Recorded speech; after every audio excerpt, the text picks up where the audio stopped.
Okay, this is an entry in a modest set of videos on beginning to fly in aerobatics competitions. It is not flight instruction. I'm not telling you how to fly the maneuvers. It's to give people who are aerobatics curious or preparing for their first contest kind of a stake in the ground to see what's what, maybe compare to their own efforts. If you have not flown in a competition, start with a primary category. Lots of guys don't, and they're mostly guys because it's perceived as a beginner category. It's not cool enough. But you need to learn the ropes. It's busy. Paperwork. Your airplane gets inspected. You need to be at the right places at the right time, both on the ground and in the air. You're flying in an obscurely marked contest box with 5 people judging your every move. First time, it's a lot of distractions. And it's also the last chance you'll have to win a trophy in a long time. The next category up is sportsman, and it's a long slog full of people in airplanes, better, probably way better than you are. So here's the sequence. It doesn't usually change yearly, so this is probably what you'll be flying. You've already had basic aerobatics instruction, including lots of ground instruction, so you know what these are. Let's just go do it. So I've flown the sequence twice today. I'm going to talk through the sequence first once uninterrupted, and then go back and work through it maneuver by maneuver. The sighting device on the left wing, you can see it on the left side of the screen, is not going to be lined up perfectly on the horizon. To do that, I'd have to put the camera where my head is. It will be parallel to the 45 lines and the vertical up and down lines. And that's about the best you can do with it in this video. You can best ignore those cute little graphics on the left side of the screen from the camera. The panel instruments are going to be a much better indication of what's going on in the airplane than those metrics. Okay, I've maneuvered to get into position. I'm entering the box. Dive to pick up a little speed. Required wing wags.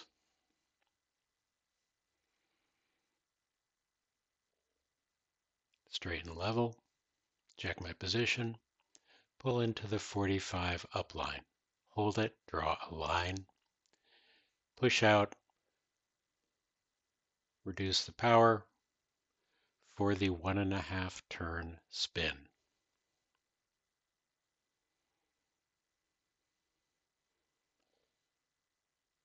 Set the down line, draw the line, pull out, straighten level, then pull into a half Cuban, 5/8 of a loop.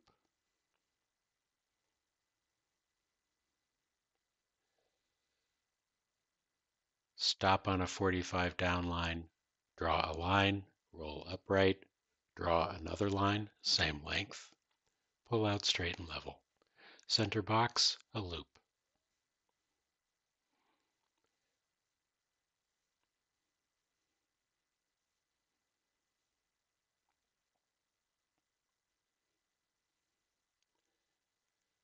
Pull out of the loop, straighten level, 180-degree turn. Bank, pull into the heading change, 180 degrees, stop the heading change, stop the bank, and a roll.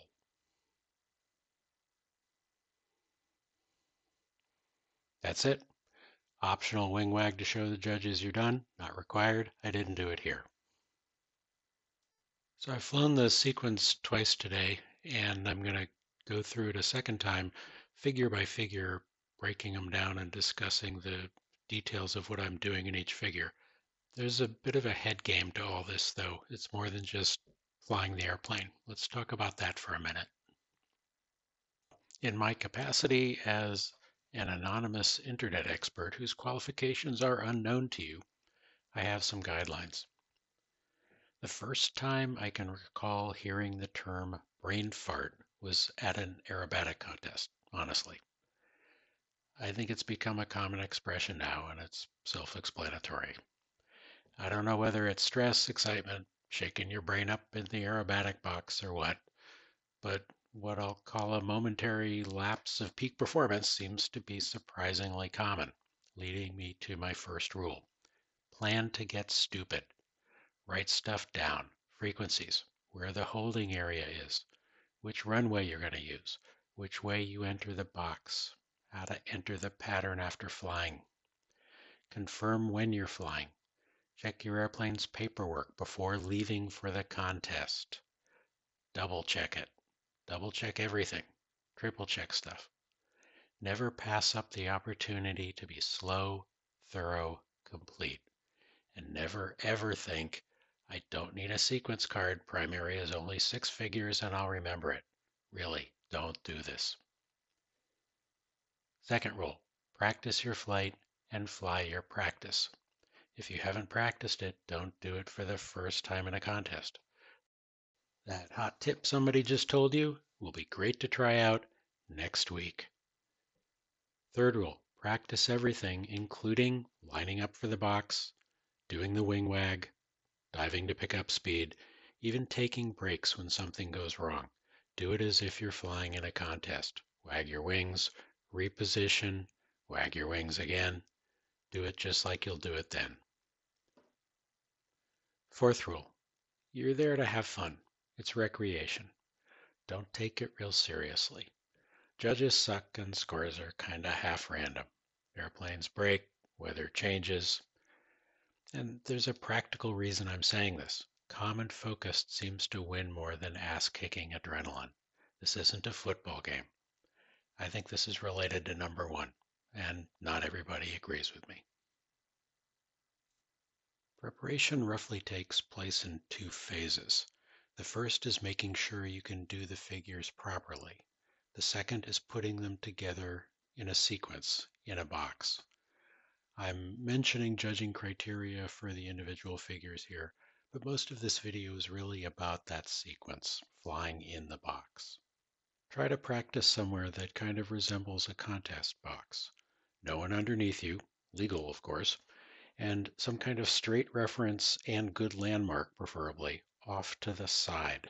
You may have learned your loops directly over a power line, but the contest will probably be alongside, not over a runway. You need to get used to that. A little story.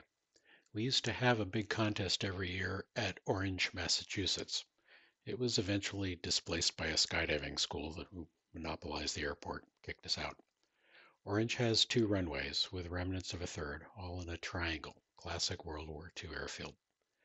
Every contest, several contestants would at some point line up on the wrong runway when they're doing figures that change direction. Beginners, advanced, everybody did this. Several people, every time. It was like a joke. And it's totally avoidable. There are 2 runways, but only 1 ramp, and the box lined up on the ramp. So what do? You don't look for the runway, you look for the ramp. The judges were center ramp, and even better, they were lined up exactly on the airport access road. You're gonna get stupid. Plan for it. Know your box, including practice sessions. At a contest, you've looked at the box position on photographs, hopefully flown a practice in it. You will have picked out a good, absolutely unmistakable landmark for where the judges are sitting. Here's a view flying into the box at Springfield, Vermont. The box markers are circled in yellow. They're really hard to see while flying. The judges, on the other hand, are in that big grass field, well, small grass field, about mid-runway, right at the end of the long, unmistakable ramp. If you know where you are with respect to the judges, you've got all the information you need to position yourself in primary. They don't even use sidebar box markers. There are no boundary judges for primary. So, last point before we get back to flying, you should have your own non-laminated sequence card. This one isn't mine. Remember rule 1. Personally, I only use the B form, win from the right, so I'm looking at the same picture every time I fly the sequence. If I don't like the published one, which is usually the case, I redraw it myself. Open Arrow is a website, I think, and a downloadable program and app that has become the standard tool for drawing sequences. It's free. Use it if you need it. I write stuff on the card. In particular, at the end of each figure, I'll write an R or an L for which side the judges are on, or more specifically, that unmistakable landmark I've picked out as I end the figure. If they aren't there, I wag my wings to break and figure out what happened. You can use colored sequences, letters, doesn't matter what you do, but have something to reference when your brain goes blank in the middle of the sequence. If it all helps, put more notes on the card about positioning, minimum altitudes, adjustments between figures if you've got a strong wind in one direction, whatever works without distracting you too much.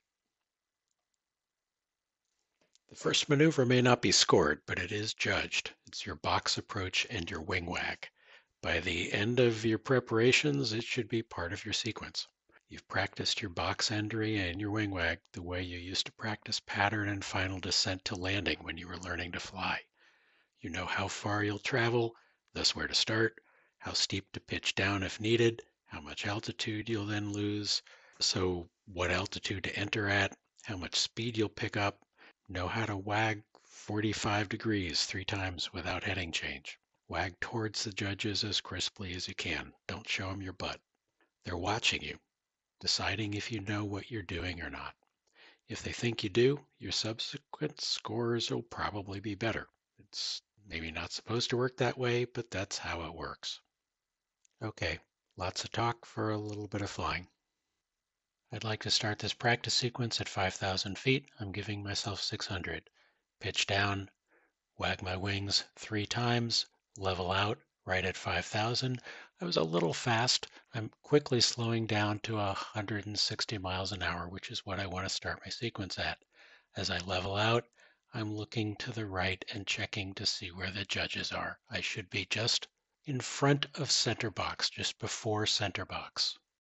It takes longer to talk about this stuff than to do it. It should be mostly just automatic by this point. So figure 1, 45-degree up line. You've considered the wind, practiced your wing wag to be at a planned altitude at a planned speed, and you have a clear center box reference so that you know exactly where to start that 45 line. It's going to be a little before center box with the judges off to the correct side. Keep in mind that a beam isn't in front of you. People tend to look ahead because they're anxious and excited and they can't wait to get there. A beam is exactly off the side. Stay calm, don't rush, start at exactly the right place. As you should know, the 45 line is when the zero lift line of the wing is 45 degrees down from vertical. People like to get fancy and tweak it for the wind and judging errors as the aircraft slows down. I'd recommend at this point you assume the judges are more skilled than you are at doing this and just try to nail the horizon on the sighting device. The rest of that stuff can come later. Because you've practiced entering with the same speed every time, the line will be the same duration every time. I'm not looking at my airspeed. I'm not looking at my altimeter. I'm basically timing it because I know just about how long it's going to take to push out at a speed that's going to be a good setup for the next figure, which is the spin.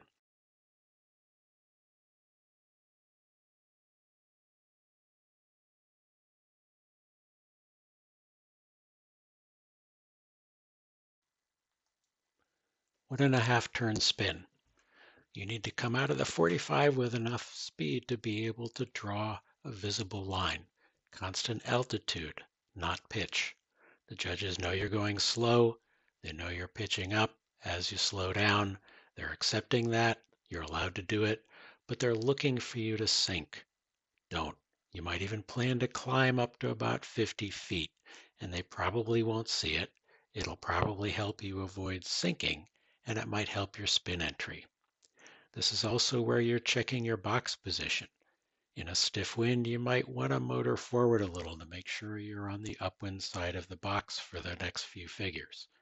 You have no side boundaries in primary, but the judges are evaluating your positioning and they're going to give you their opinion even though you aren't being explicitly penalized. You're being blown backwards, so you've got to be starting the spin past the center box in any case. Do what you need to do to pull out of the spin after the down line, still in the upwind half.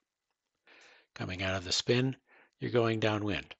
Check the card, then outside. Are the judges on the correct side? And a side note, refine your methods to suit you. I personally try to call out the maneuvers beforehand. I push out of the 45 and say out loud, set line, pass center box, next 1.5 turn spin, pull out with the judge's left side, or something like that. Do what works for you. Expect you're going to make mistakes. Plan to be stupid.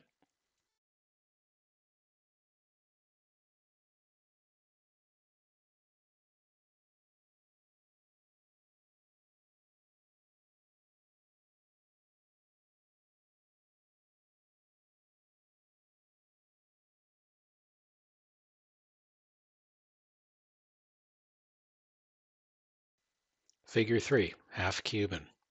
A half Cuban starts with a 5/8 loop. There's absolutely no difference. This one's happening downwind, so don't delay too much. Glance at the judges to make sure they're on the correct side and when you're slightly past them.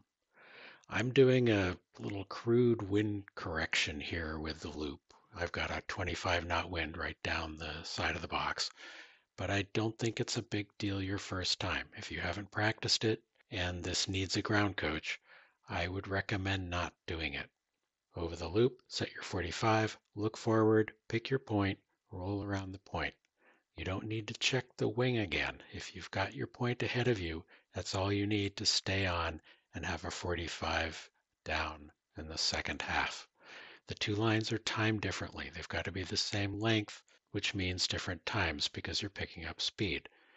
Like the loop, you pretty much have to have these checked from ground critiquing. If you don't have the opportunity to do that, no big deal. Make the first line a little longer duration, maybe a 3 count. The second line, maybe a 2 count.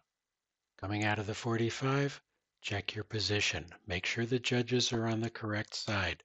Very common for beginners to dish out on the half Cuban and end up off heading. Remember that Orange, Massachusetts story? Happened to a lot of people there. You've been getting blown downwind. The next figure, the loop, has to take place right at center box, so check your position. Motor forward as far as you have to set up for the next figure.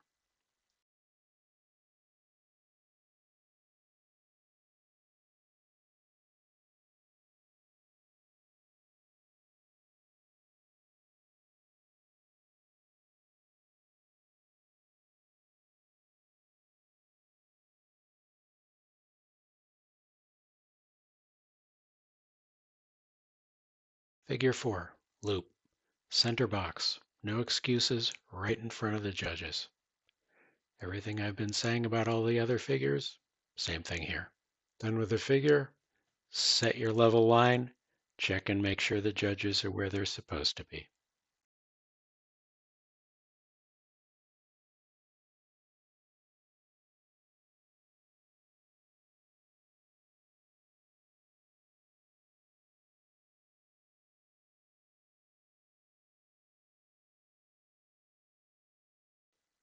"180-degree turn. Make sure it's where it needs to be, past the judges, going upwind. If you've got any kind of wind along the y-axis, turn into the wind. Think about what you're going to be using as the end of your heading reference before you fly the sequence. Remember, this is 4 distinct parts. Bank, start the turn, stop the turn, stop the bank. Show them 4.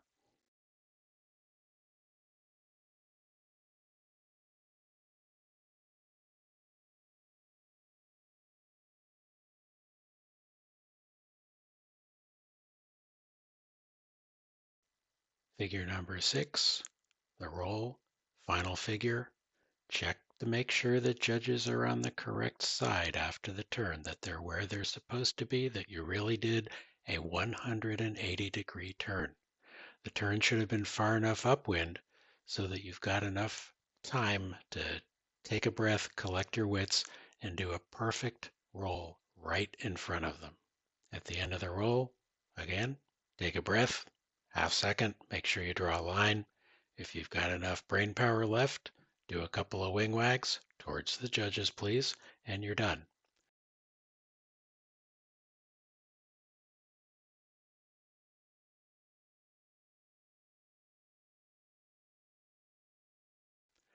Don't be in a hurry to get in the ground. Stop, collect your wits, and make sure you know how you're supposed to leave the box and enter the traffic pattern.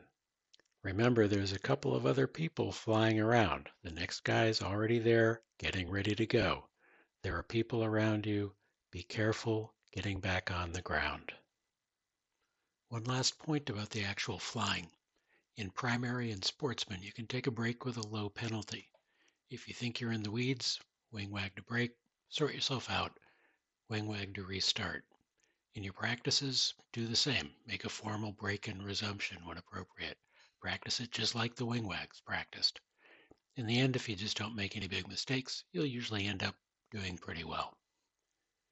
The best advice I can give after getting good instruction is to join and participate in your closest IAC chapter. A good one will have practice sessions to meet people, get advice, get ground critiquing. And in the end, just go to a contest for a new experience and to have fun.